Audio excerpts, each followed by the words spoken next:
Hello, everybody, and welcome to the first video NFL Mock Draft 1.0 by your favorite two guys on our new little podcast show. A work in progress is what we are called. Um, I am not alone. We'll be talking about just a couple things in this video. We're going to be doing picks 1 to 10 in this video for our mock draft that's going to be coming up shortly here. We'll talk about what we plan to do with this, and using this as a tool for people to escape from the big networks like ESPN, Fox Sports 1, just getting a couple of college guys' opinions and gauging out our opinions to your opinions. What do you think? And blah, blah, blah. So, without further ado, I will introduce my other half. I'm Jordan Menning. Just to introduce myself a little bit. I'm a sport management major and broadcast journalism, I guess, minor. I am a going to be a junior next fall, as well as my partner. And without further ado, my co-partner on this one is going to be Zach Smith. Hello, everybody. My name is Zach Smith. I am a broadcast journalism major, and once the paperwork is all done, I'm a communications minor. Anything other than that, I don't know yet. I'm a proud broadcaster for the Bowling Green Radio Sports Organization, broadcasting more games than any other student-run organization in the country. Cover all sorts of Bowling Green athletics. Like Jordan, I will be heading into my junior year in the fall. Um, the show. It's a work in progress. It's a podcast, video, radio, whatever you want to call it. That's pretty much what it is. It's just a work in progress. What he and I plan to talk about, we plan to not just talk about football, but eventually we'll get baseball, basketball, hockey, Olympics, whatever there really is to cover in the world of sports. Eventually, Jordan and I are going to cover it. It's going to be really cool. More stuff will come out eventually. This is just our inaugural video, of course. And as Jordan kind of alluded to, this is our top mock draft, version 1.0. It's probably going to be the only version, if I'm going to be completely honest with you. The mock drafts are going to keep coming in and coming in and coming in until April 23rd, which as of now, as we're recording this, is about 5 days away. So 5 days until the Cincinnati Bengals officially get on the clock. Mhm. These are mine and Jordan's opinions. These by no means represent anybody other than myself and Jordan. No NFL teams, no MLB teams, not to BGSU, not to any radios, not to anything. This is mine and Jordan's opinions on what he and I think all of our favorite NFL teams are going to do. We are going with the current NFL draft order. So no trades in this mock draft, although Jordan and I speculate there will be quite a few. But as of right now, these are the draft choices. And these are also with the free agents such as Jadeveon Clowney, Jameis Winston, Cam Newton, all not being signed to a team. So that's pretty much the gist of it, I think. So Yeah, without further ado, I guess a work in progress is mock draft begins with the Cincinnati Bengals. sure. And again, we both agree with this pick here. Um, on my team needs, it's quarterback, edge, interior O-line, linebacker, and wide receiver. Their top five on here. And we both agree on this one wholeheartedly. Without a doubt, it is going to be Mr. Joe Burrow, Mr. Joe Slime, any name you want to call him. He's going to be the first pick of this draft. And my quick analysis on him, um, he'd be great for the Bengals, who are a revitalizing franchise. He's from Athens, Ohio. He is going to be playing in Cincinnati, which is not too far from Athens. His parents can come watch him. He's an Ohio born and raised kid. He used to play for Ohio State before he did transfer to LSU, which was, as we can now tell, the best thing for him because if he never got out of Ohio State, he would probably never be here. Um, he had probably one of the greatest seasons in college football history, at least in the past 20 or 30 years. He threw for 60 touchdowns. I think what'd you say, 6 interceptions, maybe, Zach? Yeah, 6 interceptions. Yeah. Like he did phenomenal this year. His stats, um, his team around him, the coach, the whole LSU culture changed wholeheartedly when Orgeron got Joe Burrow to come to LSU and play for him. And I think that's going to be the type of thing that the Bengals would want is somebody that can light it up like Joe Burrow just did and have the year that he just did and start to be that guy in Cincinnati that they really want and to maybe be the guy that Andy Dalton wasn't. Maybe be the guy that can eventually get them to the playoffs, but not only get them to the playoffs like Andy Dalton did, but maybe get them a playoff victory, get them instead of just being in the wild card round, get to the divisional and win the divisional. Um, that's what I think the Bengals are going to be looking for here with Joe Burrow. Um, and I'll let you go into some more speculation here, Zach. So the Bengals are 100% firm. Yeah, it's rebuild time. So the big thing that we look at with this pick is what is going to be the biggest need for the Cincinnati Bengals. And Jordan said it perfectly. It's quarterback. Andy Dalton is getting old. You've got a young offensive line that's got some pieces. It's still got some room to grow. You got a good couple of young talent as in terms of offensive efficiency, Joe Mixon, Tyler Boyd, Auden Tate, to name a few. So bring in Joe Burrow. He's going to be a guy who can come in right away and he can start. And that's probably the biggest thing that he's got over every other quarterback. Burrow is not my favorite quarterback. He's my second favorite quarterback in this draft, is what I'd say. And the reason why, now you may be sitting here, Zach, why isn't Joe your first? He won the national title. He won the Heisman. And that's because he's, in my opinion, he's a 1 year wonder. You look at his stats. He was brought up in two really good quarterback systems under Urban Meyer in Ohio State and coach Ed Orgeron in LSU. He was beat out in Ohio State. He was beat out in his favorite college team before going to LSU, of course. He was beat out by Dwayne Haskins, who went last year to the Washington Redskins. Um, you then um you go to LSU, and in his first season at LSU, he threw for 2,900, about roughly 2,900 yards, 16 touchdowns, 5 interceptions, which isn't terrible by any means, but it's not great. Um, he then came out last year. He won the Heisman. He threw for 5,600 yards, 60 touchdowns to 6 interceptions, 202 quarterback rating. He's a fantastic quarterback, but where was he last year? It's possible that he just didn't have the same weapons. It's possible he didn't have the confidence. But that's the type of progression that he could show. Either it's hey, I'm Joe Burrow, I'm a 1 year quarterback, or it's, hey, I'm Joe Burrow, I got an opportunity to sit and learn the playbook another year, and this is what I can become. And I think that's what's so tantalizing about him is I think Joe Burrow to the Bengals here makes all the sense in the world because of the fact that he's going to have an opportunity to either sit behind Andy Dalton, or he could start right away, and he's going to get an opportunity to grow in Zach Taylor's offense. I think so too. I think it's a perfect fit.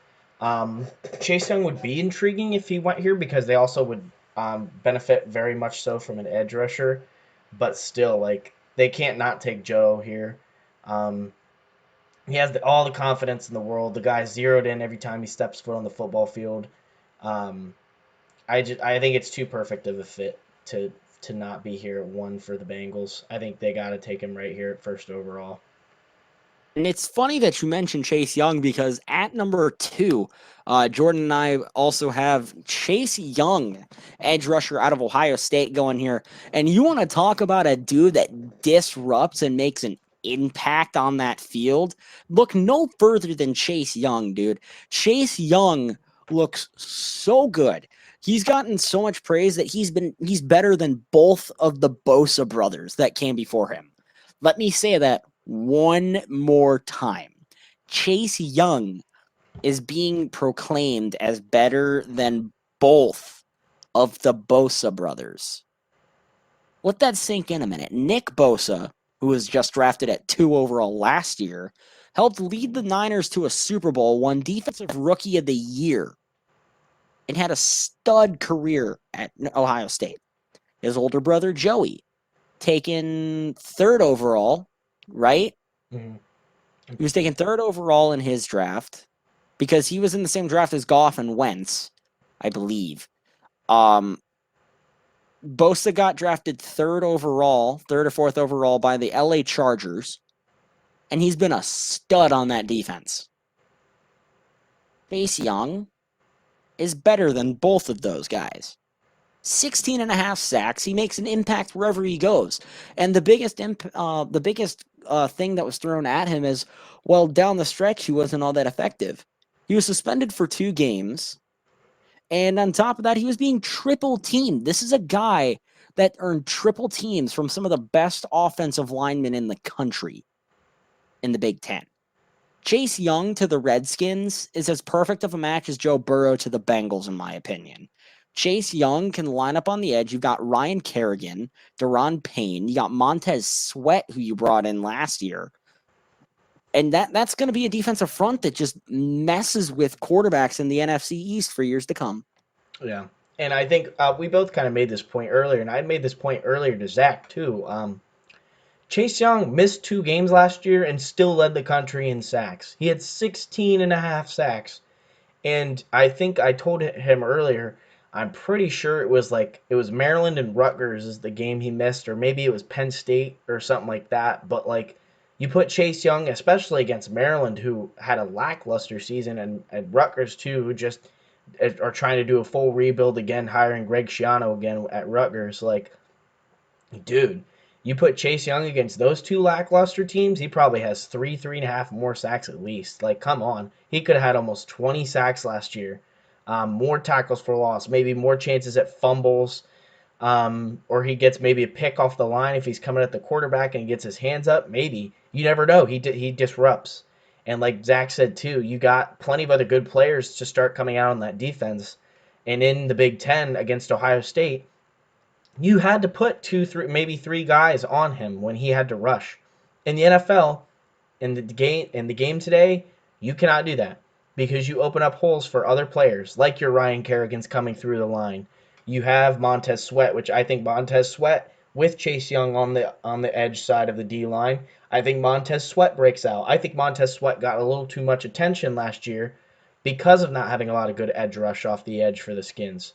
So especially in the NFC East, where you have to get after the quarterback, especially the young quarterbacks that are in that division, like on the other side of the ball with Dwayne Haskins. You have Carson Wentz, you have Dak Prescott, and you have Daniel Jones or Danny Dimes. So, I mean, Chase Young can easily be a game disruptor, and that's what his best known attribute is. He's a game disruptor. He gets after the quarterback. He's big and he's quick and he's intimidating when he's on the other side of the ball from you. And that's exactly what the Redskins need on that defensive side of the ball to be relevant. And what was kind of a meh NFC East, and if they want to try to compete with the Cowboys and the Eagles, I think this year this is the step they have to take. And the thing that I want to add on just really quick is the cool thing with Chase Young is you don't need him to be getting turnovers and sacks to be effective. The fact his pure presence alone scares quarterbacks. Hmm. His pure presence alone just freaks him out. And you get a guy like Chase Young, and if he even causes a double team, that's one less guy to go block Montez Sweat or one less guy to go block Ryan Kerrigan coming in off the edge. Like, he's that disruptive of a player. He did so in college at Ohio State. He'll do it in the pros. Oh yeah. And that's the thing too is that's what's so impressive about 16 and a half sacks is that offense is prepared for him and had to put double two offensive linemen on him or a running back and an offensive tackle on him and he still got 16 and a half sacks. That's what's crazy. Like like I said before, like NFL offenses are going to have to prepare for him, and that makes him a problem, and that opens up other people, like your Ryan Kerrigan, like your young guy in Montez Sweat, who ran an insane 40 last year. I wanted the Packers to take him so bad, but hey, we have Rashawn Gary, we have Rashawn Gary. All right, I won't. I'll go into that in the next video when I go into the Packers. I'll talk plenty of Packers if you want to talk Packers with me. But anyway, we'll move on. After pick number 2 with Chase Young, the Detroit Lions, also out of my NFC North division. My top 5 team needs on them are cornerback, interior D line, edge, interior offensive line, and safety. And we both kind of consensus picked, and a lot of mocks that you see out right now are also having him. We have Jeff Okuda being taken by the Detroit Lions. Um, we had touched base on it earlier.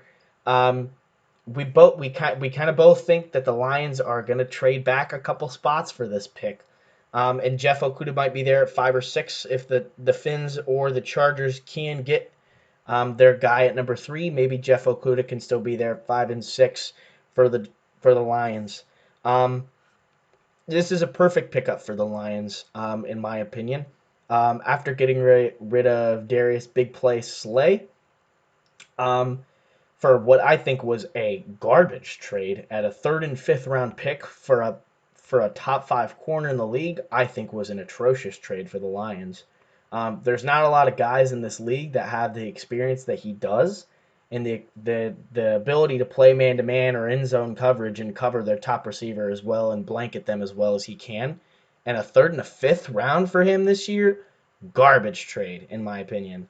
They could have got a first, they could have got pick 21 from them. They could have got a couple of seconds in the coming drafts. Like I would have asked a little more for him, but going off of that, now that you got rid of Darius Slay, you need a cheap option um, to play corner, and that is what you get with Jeff Okuda, putting him on a rookie contract. The best corner in this draft by far. Um, the next corner that we have isn't taken off the board right now until what? 20. 19 or 20. Yeah, 19 or 20 right now is our next corner taken. So by far, we have him the best corner in this draft. And the Lions, I think, had a good signing though in Desmond Trufant from the Falcons. He's not what he was in his prime, but he is still a cornerback in the National Football League, and he is a veteran presence, and he knows what he's doing at the cornerback position. He can play a hybrid line. He can play a hybrid safety if the Lions are going nickel. Um, Desmond Trufant can do a lot of that, and I think a good veteran presence like that for Jeff Okuda is perfect for him. He can learn under he can learn under Desmond Trufant, and his head coach is one of the best defensive minds, as Zach said when we were talking earlier in the National Football League. So I think Jeff Okuda is a great pickup for the Lions. I think they don't need to think twice. There's a lot of people speculating that maybe they'll take a quarterback here. And if they're smart, I think they stick with Matt Stafford and try to go Jeff Okuda here. Yeah, I agree with you. I mean, Matt Stafford, before he injured his back, was quietly having a fantastic season. Mm-hmm. Like Matt Stafford finally has weapons. He's got Kenny Galladay. He's got Marvin Jones. Kerryon Johnson, when he's healthy, is pretty solid. T.J. Hawkinson's got another year to learn the offense. You still have Danny Amendola, so that offense doesn't need to be touched. Mm-hmm. Um, the other thing that I really do see with this pick is that it gets traded. There's a lot of speculation that the Miami Dolphins at 5 will try to trade up here to avoid the Chargers getting the quarterback that the Dolphins want. There's speculation in my mind that the Chargers may try to trade up just to do the same thing. But I think regardless that Jeff Okuda goes to the Lions. Jeff Okuda comes in, as Jordan mentioned, shores up a safety of one of the better defensive minds in the NFL who's looking to save his job. Um, I think Okuda's a slam dunk pick. There's a reason why so many draft experts have him this high up. And the first 3 picks in this draft are kind of the guaranteed, yeah, these are gonna happen picks. Mm-hmm. And that brings us into another new pick. Drafting number 4 is the New York Football Giants, who drafted Daniel Jones with a 7th overall pick last year. They also got DeAndre Baker later in that round. With this pick, though, we have them going to help Daniel Jones on the offensive line. We're having them take Tristan Wirfs, who is an offensive tackle out of Iowa. Wirfs is a strong, strong offensive lineman who gets off the ball quickly, has good hands, and he's got that good stutter move. So when you get off of the snap, off of the line, it's immediately 2 steps to the left, immediately getting ready for some edge rushers. And Tristan Wirfs is going to go ahead and push either Nate Solder to the right side of the offensive line, or Wirfs can go over to the right side of himself. He's going to have some dominant pass rushers to go against. Chase Young, Montez Sweat of the Redskins. You got Demarcus Lawrence. You got Peters of the Eagles. You got a lot of dominant pass rushers. And for a guy like Wirfs and the guy like Daniel Jones can rest easy knowing that this big fella is going to be protecting his blind side. He's going to open running lanes for Saquon Barkley. He's going to allow guys like Sterling Shepard to open up down the field. And it's going to be great for this team. And the Giants have a lot of room to look up. I've seen mock drafts where the Giants try to trade up to get Chase Young. But you don't want to go defense here. There were we talked earlier that potentially Isaiah Simmons could go in this spot, a linebacker. But I think the Giants made enough moves in free agency this year that it's okay to go after Tristan Wirfs with this pick. I think so too. Um, like I said, I was kind of the one that said I think Isaiah Simmons is going to go here, just from the Giants needing kind of more of a Mike presence on their second level of their defense. And Isaiah Simmons is easily the best linebacker in this draft. He's a game disruptor. His speed is killer. Excuse me. He runs from the middle to the outside of the field, and especially in the NFC East, to where um, he can get after the running back, so he can get after Zeke, he can get after AP and Darius Geis, and he can get after Miles Sanders. So that's why we both like Simmons here. But again, like Zach said, Tristan Wirfs is a phenomenal offensive tackle and the best one in this draft, from both of our opinions. Um, which the first 4 or 5 offensive tackles, don't get us wrong, the first 4 or 5 offensive tackles are very good, and we do like them a lot. Um, We sat for quite a long time just sitting back and forth like, do we take this guy here, do we take this guy here? mm, It's a very talented class, and as much as we want to see like a good defensive minded player go here, mm, we just think that the Giants made enough offense or defensive moves to warrant being able to do this. You have a solid back end with Jabril Peppers, DeAndre Baker's back there. You did just go get Blake Martinez. You've got a pretty decent defense. What you need to do is get your offense to the same level. yep, yep, I agree. Excuse me, drink time. At pick number 5, we have the Miami Tank for Tua Dolphins. With their top team needs as quarterback, offensive tackle, interior offensive line, safety, and edge rusher. So, with our consensus pick here at number 5, we have the Miami Tank for Tua Dolphins going with Tua Tagovailoa, quarterback from Alabama. Um, we both we both are kind of set on this pick, even though we're both kind of not sold on Tua. And here we'll give kind of our banter on why we don't like Tua as much as maybe some of the common analysts or the common guy. Um, for me, his injuries bug the crap out of me, and I know it's the same way on Zach's end too. But um, I mean, I give the guy credit. He got recruited by one of the better recruiters in the nation, and Nick Saban, and ran into one of the greatest football programs in the past 10, 15 years in Alabama. He ran into a great program. He had a great coach and a great system that he was in. Um, what is good about Tua is he has a fantastic ball off of his hand. He's a lefty, and finding a lefty that's as good as Tua, who can make the throws, is consistent. The dude's passer rating is off the charts when he was at Alabama. How he can get the ball in there, he can scramble and run a little bit, is a good thing, and that's I think what the Dolphins need is somebody to revitalize their franchise like that, and that's why I think they're getting Tua here. because of their whole mentality from the past season on. After this whole draft and after the offseason and training camp going into the season, they're like, "Yep, we're going to stockpile on picks. We're going to go get our quarterback in the next draft. We'll lay low this year," and that was their mentality. What I don't like about Tua is it was a freak injury for his hip, and not a lot of things happen like that, and that could happen to anybody, and freak injuries can happen like that to anybody. What I don't like is the ankle injuries that he did receive while he was playing at Alabama. He had ankle issues, and ankle issues are crucial to a quarterback because a quarterback's footwork is one of the most important parts of their game. And like I said, he was good at getting out of the pocket and scrambling, but like I said, you got a hip surgery, you got ankle issues. You may not be able to get out of the pocket, scramble, and get 10, 15 yards down the field as well as normally possible. Um, that's my issue that I see with Tua and my kind of likes of Tua.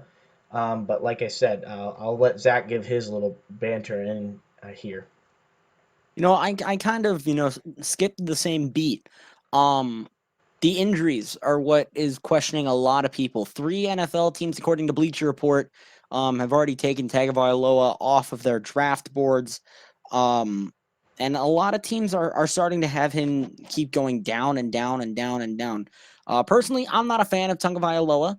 Um, he, in my opinion, just benefited from being in a good scheme. But more so, it's the injuries. And the big one's the hip. The hip is the nail on the coffin for a lot of teams. A lot of doctors have already cleared him. Players have cleared him. Tua says he feels fantastic. But with traumatic injuries like that, it's the same thing if you were to go break your leg or you're breaking your arm or your shoulder. You're never the same after those types of surgeries. Um, so now Tua's got a hip, a new hip. Mhm. And what sucks with it is that we're not going to see him throw until he's in a uniform because there's no pro day. He did release a video, but that's not him under duress. That's him just moving his hip. His hip looked fine in the video. He looked good, but that's just me. The nice thing about landing in Bama, as opposed to maybe Cincinnati or LA, well, LA is a little bit of the same with Miami, but with Tua, there's no need to start him right away. Mhm.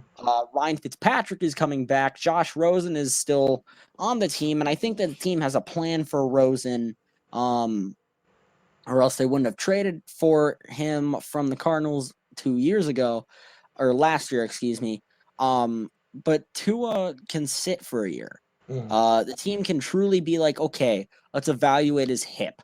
Um, the thing with this pick, though, is if there are any questions whatsoever regarding Tua's health, then you don't take him here Mhm. and you go with a different quarterback, or you just go with best player available. Maybe like an Isaiah Simmons, or maybe you go get like a Mekhi Becton or an Andrew Thomas, and you start building an O line and prepare for Trevor Lawrence or Justin Fields next year. For the sake of this mock, Tua's their guy. You can build around him. It's the peace of mind knowing that you can build around him, and that's that. I don't mean to dish the guy. He beat Jalen Hurts out for the job in Alabama. Tua led his team to a national championship game. Tua looks good when he's healthy. He's one of the most dynamic passers in the league. But it's the questions on the injuries.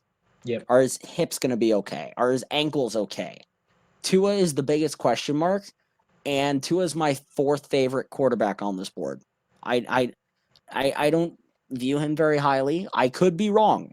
Again, my opinion, but I don't see Tua as a good quarterback unless the health questions are answered.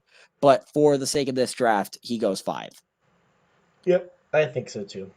Yeah, like I said, The, yeah, it's. I think it's meant to be. Like I said, for the Dolphins for the past year, I think they were kind of going through that mentality if they're gonna get their quarterback. But like I said, I have the same issues everybody else does. I'm sorry, but the injuries are issues for me, especially at quarterback, where you're gonna rely on somebody to carry your team. Like something like that at quarterback is a real question mark button that I push. So I don't know.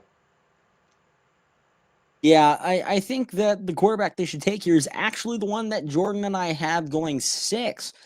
Justin Herbert, quarterback out of Oregon. Now, if Herbert had declared last year, Herbert's a top four pick. Herbert was regarded as one of the best quarterbacks in that draft last year, but instead of declaring, he elected to stay for his senior season. So if he had gone out earlier, then he's already getting paid. But the thing that was the question mark for him was his leadership, and leading that Oregon team this year, he looked great. He's got a great arm. He's got a good IQ. He knows where to put the ball. He knows when to throw and when to tuck and run. For me, this is a no-brainer for the Chargers, who just lost Philip Rivers. Tyrod Taylor is going to be the starter, and I think it's going to be good for him to get an opportunity to learn behind Tyrod Taylor. Mhm. Herbert, as I mentioned, is a solid pocket passer. He's going to go to a spot where he's got two of the most dynamic running backs in the league in Philip Lindsay and Melvin Gordon. He's going to have two great receivers in Keenan Allen and Mike Williams. Hunter Henry at tight end. He's got a solid defense. I think it's going to be great all around. And I think Justin Herbert's a great quarterback. He's my favorite quarterback on this board, and I have him going six. Yep. And same thing with Zach too. I think he's personally my favorite, and I think he's gonna be the most talent. I think it's kind of a weird way to put it, but I think he's the most telling quarterback in this draft because we know what he has. Like with Tua, we don't know because of the injuries. Joe Burrow only has 2 full years of LSU starting. His first year, his junior year, he wasn't as great as he was this past season, but this past season he lit it up. Justin Herbert, you know what you're getting with Justin Herbert. And I think with the Chargers, I think that's very good for them. As Zach said, like you're going into a new system. You have Tyrod Taylor. I think Tyrod Taylor is a smart quarterback. He can learn under Tyrod. He can learn under Anthony Lynn, which I think like I said, I think Anthony Lynn is a great coach.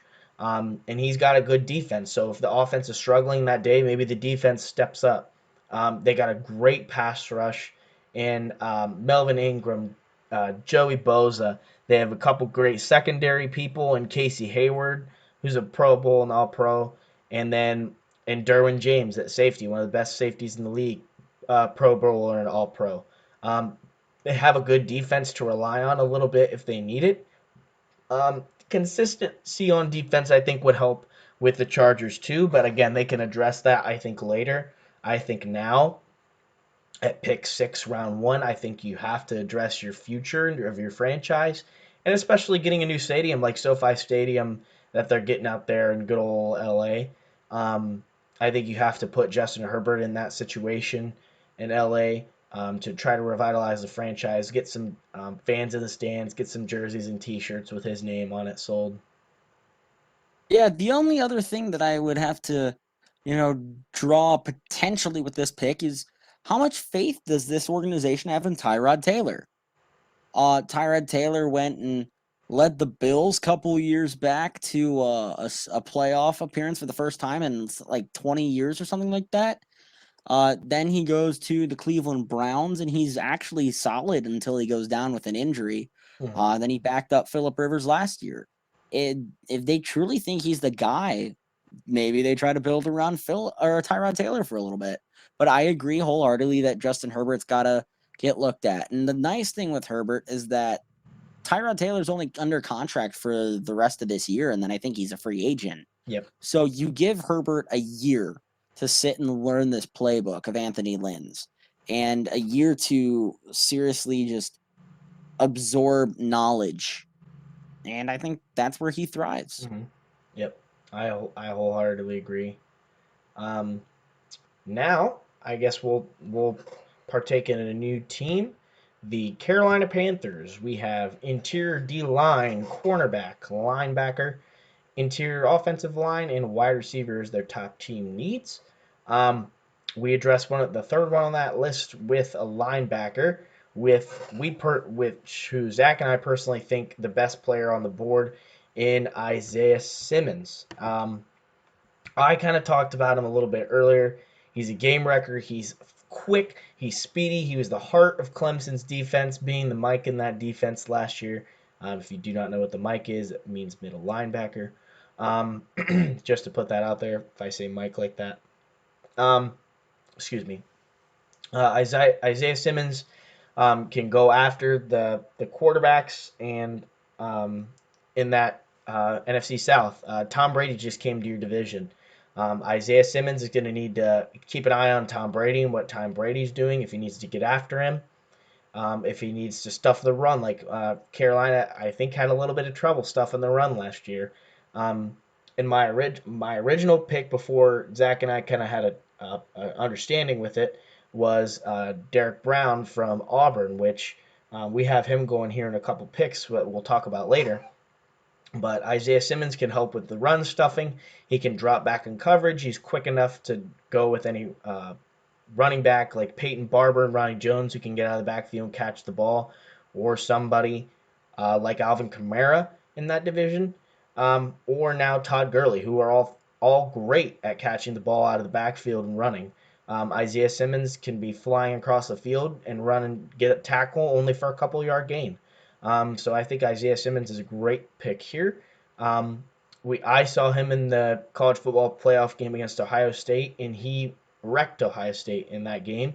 And I have a little bit of a hatred for him right now, but again, I feel for the guy. He's a great player. I think he's a humble soul too. I think he'd be great with Matt Rule's first year in Carolina. Yeah, and we've seen in recent years what a young linebacker can do. Just look at this past class. Devin White to Tampa Bay and Devin Bush to the Steelers. Devin Bush for the Steelers just took over that defense and looked really, really, really good. And Devin White the same way in Tampa Bay. He was the sideline to sideline thumper they needed. Isaiah Simmons is going to do the same thing in Carolina, where they just had Luke Kuechly, potentially a future Hall of Famer, decide to hang up his cleats very, very suddenly this year. A lot of players just very suddenly retiring. But Simmons comes in, he fills that hole, sideline to sideline guy, and he can be in the middle of that defense as it starts to rebuild. I see no reason why Isaiah Simmons doesn't come here. If Simmons is still on the board, there's potential that he goes maybe a little earlier. He ran a very, very fast 40 time, like a 4.4 or a 4.5. He's quick. He's got great instincts, and he's first Clemson player off the board. Mm-hmm. Staying in the ACC, that brings us to the 8th overall pick. We have the Arizona Cardinals selecting Mekhi Becton, an offensive tackle out of Louisville. So Becton doesn't have to change his colors or his mascot. He goes from St. Louis, Missouri to Arizona, there in Glendale, and he gets to just be the big guy he is. 6'7", over 350 pounds. This man ran a 5'1" combine, folks. That's And insane. at 6'7", 350 something pounds. He's the heaviest offensive lineman in this class, and he ran the fastest 40 out of the offensive linemen. Jordan and I can safely say that we have put Mekhi Becton in like 6 different places Mm-hmm. and loved him in every single one. But I think Becton will enjoy his time in Arizona. Kyler Murray got an absolute gem of a receiver in DeAndre Hopkins this offseason. You still have Larry Fitzgerald, who has more tackles in his career than drops. Christian Kirk, one of the most underrated wide receivers in the NFL. You've got a great team around. You got Kenyon Drake, who just turned on the Jets in Arizona. You got a decent defense. You still got a lot of room to grow. But what you need, especially in a division like the NFC West, where you got the Seahawks, the Niners, and the Rams coming at you, Mekhi Becton's a can't miss here. He's quick off the ball, great feet, great hands. And again, 5'1". That was his time on the 40. You can have Kyler Murray as a very mobile quarterback, or a Kenyon Drake, or even DeAndre Hopkins. We saw DeAndre Hopkins in Houston run a couple of jet sweeps, but you could run those sweeps and have Mekhi Becton with you for the first like 5 yards to have a block downfield. He's an instant game changer. Now, he is falling down boards due to a couple of drug incidents. But I don't know how true those are. Bleacher Report just tweeting those out earlier this week. And I don't know. I don't really see anything wrong with taking Becton here. I think he's the best player right now on the board, and I think he fills the biggest need for the Cardinals. I think so too. Um, like Zach touched on a lot of my points that I was making, and like Zach said too, um, my kind of thing was we both actually had him earlier when we made our own mocks before we consensus picked our actual mocks together. We both had him at 10 to the Browns. But the more and more we started talking about him with the Cardinals, we were like, dang, like we love Mekhi Becton there.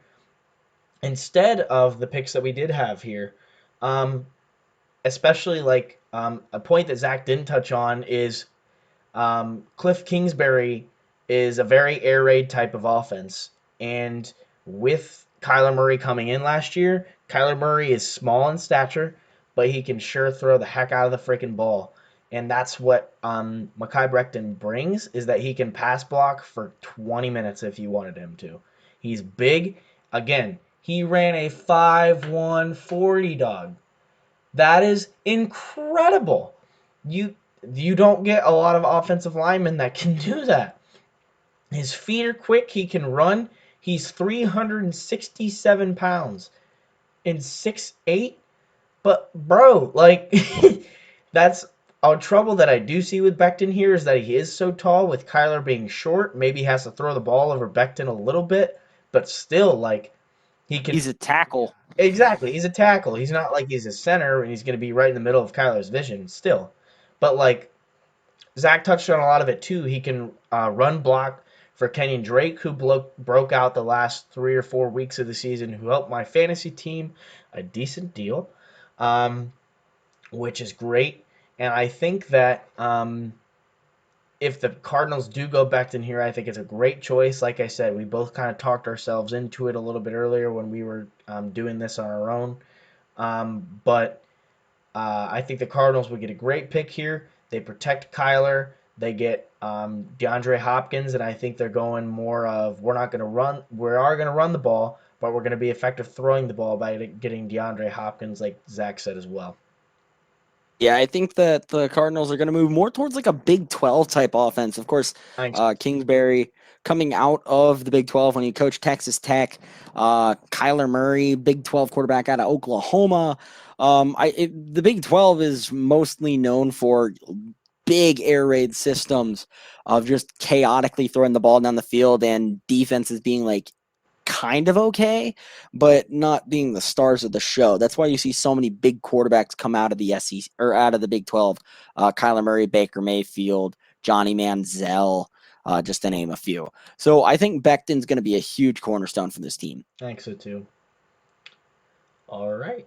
Well, moving on to pick number 9, we have the Jacksonville Jaguars. And with their team needs, I had interior D line, corner, safety, quarterback, wide receiver, and edge rusher. And with this pick, we get the best interior defensive lineman in this draft, and we get Derek Brown from Auburn. Derek Brown is a monster. Just to pull up his page really quick, 6'5", 318. He is a big bruiser inside in the SEC. Which again, if you disrupt the game in the SEC on the defensive end of the ball, you know you're going to be a stud in the NFL, and that's exactly what he's going to do. Zach and I talked about it earlier. He replaces Calais Campbell perfectly. He's younger, he's quicker on his feet, and he's a lot cheaper than Calais Campbell.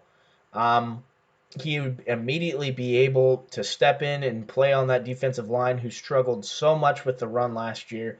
And I made this point earlier to Zach. When you got uh, a player like Derrick Henry that is in your division who is an absolute truck running the ball. He is a semi truck that runs the ball. He is a bowling ball type of running back that can blow through people. You need somebody who's big, strong, quick, and agile enough to fly across the line and put Derrick Henry on his butt as much as you can. The past couple of seasons, they have not been able to stop Derrick Henry. When Derrick Henry had that 99-yard run, who were they playing? The Jacksonville Jaguars. They have struggled with that so much, and especially playing Derrick Henry twice a year right now, with Derrick Henry still being on the Titans roster, you have to stop him to get at least 1 or 2 wins out of the season if you want to try to beat the Titans. But um, that's just a little bit of what Derek Brown brings to the table from my end. Uh, but yeah. Yeah, I kind of have to follow the same way here. I mean, the biggest need that he fills is the one left behind by Calais Campbell, who at 33 years old was still looking awesome. I think the Ravens got an absolute steal out of the Jaguars for it. The other thing that Derek Brown slowly starts to bring back is that dominant defense that was around in 2016 when the Jaguars made their infamous Super Bowl run. Didn't make it to the Super Bowl. They ran into a brick wall known as the Patriots in the fourth quarter at Gillette Stadium. You've got solid pieces around you, but that team isn't the same. Unique Ngakoue wants out. He's the last remaining piece from there. You still have Josh Allen. Derek Brown, though, adds just an element on the inside, just an interior disruptor. Um, Jordan mentioned it. You're in a division now that's got guys like Marlon Mack, Derrick Henry. You've got a lot of dangerous players out there.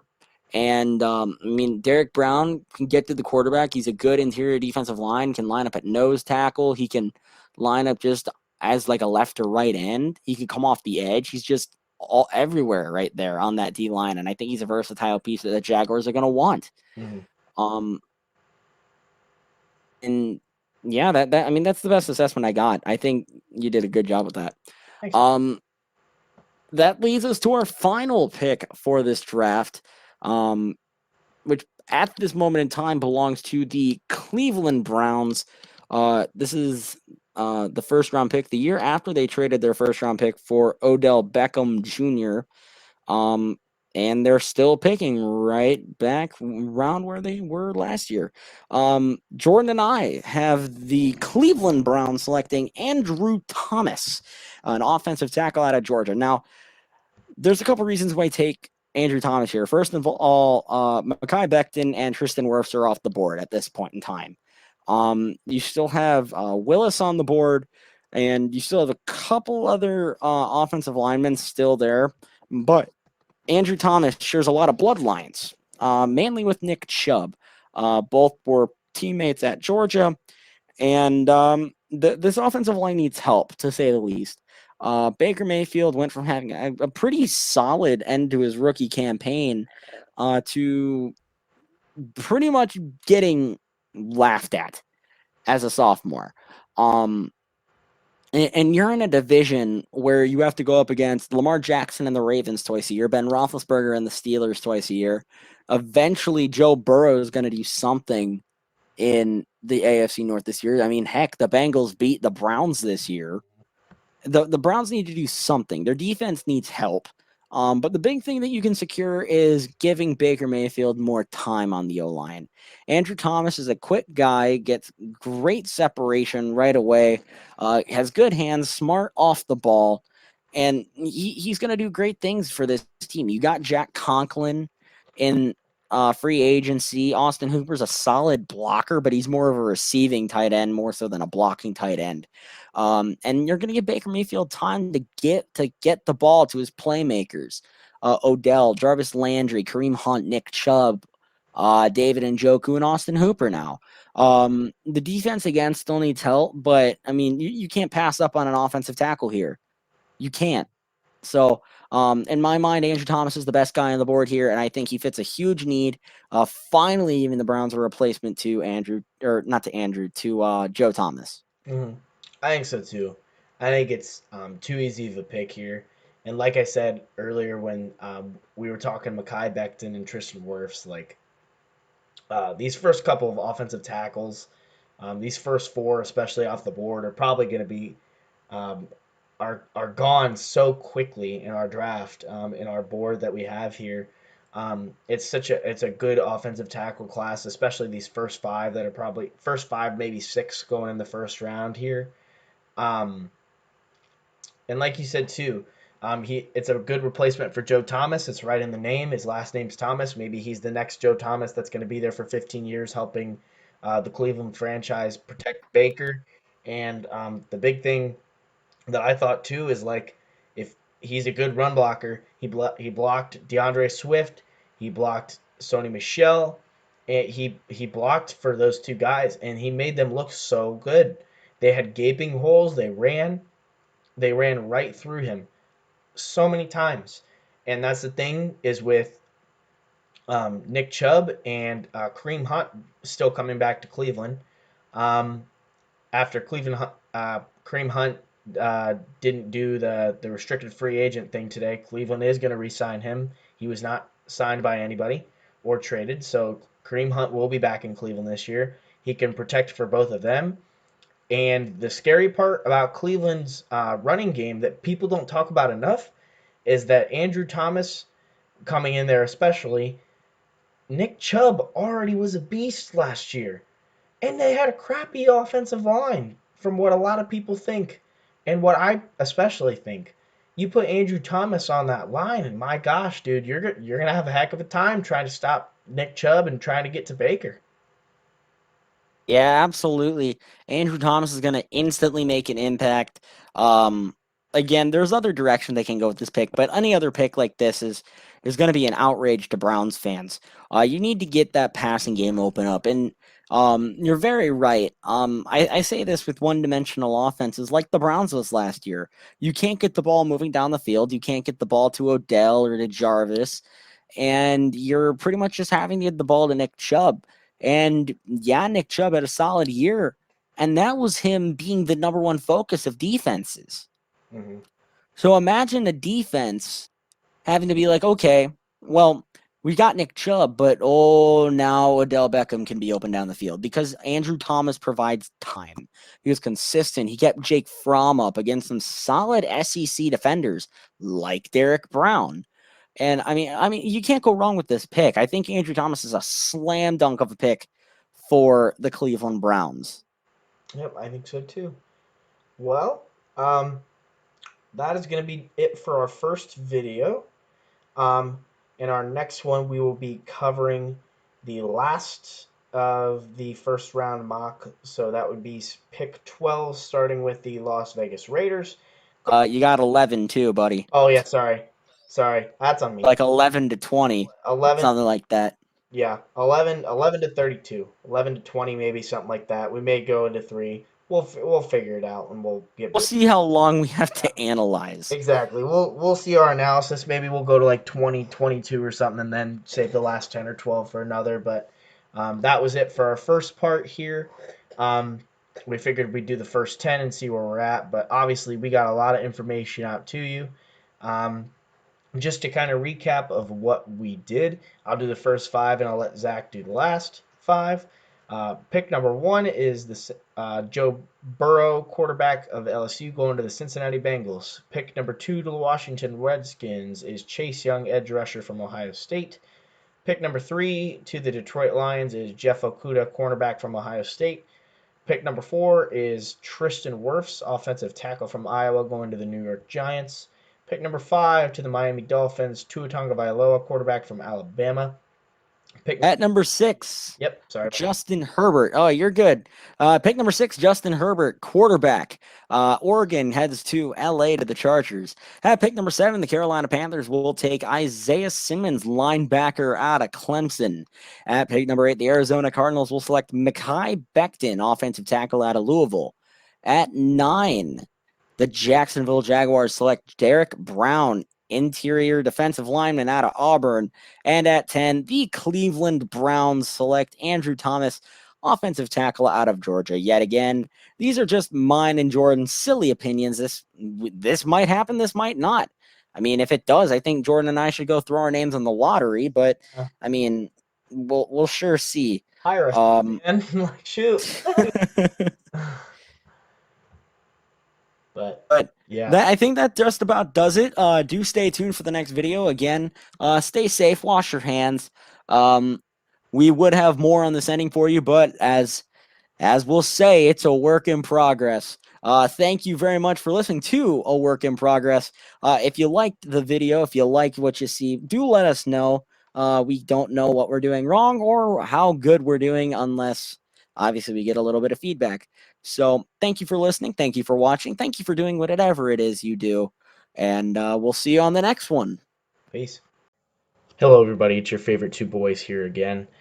Just wanted to preface that this is not for any organization or affiliation other than Zach Smith and Jordan Menning, which is us two.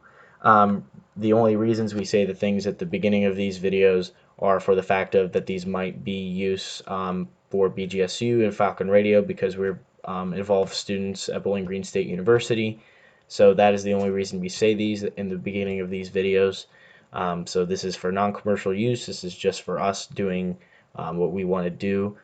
Just right now, getting ourselves started on YouTube before we actually get back to BGSU in the fall to do our show in the fall.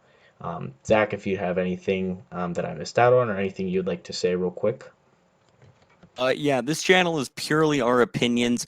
There could be fact mixed in there, but for the most part, it is not mostly our opinions. We are like this channel is not affiliated with Bowling Green State University, any major league sports, so the MLB, the NBA, the NFL, the NHL. This is purely our opinion. We're doing this for fun. We're doing this for uh, just something to talk about and something to do. This is something we truly do enjoy talking about, truly love doing. And yeah, we don't really want it to come across that we're associated with anybody as in terms of our opinions and what he and I say. Mhm. Um, we will eventually be on a radio, and it's still our opinions, and it's still what we believe, even though we go through another uh, broadcast point. So again, Exactly. we're sports fans. We're entitled to our opinion, and we hope that people treat it as such. Awesome. All right. Thank you guys for your understanding, and we will see you guys in the next video.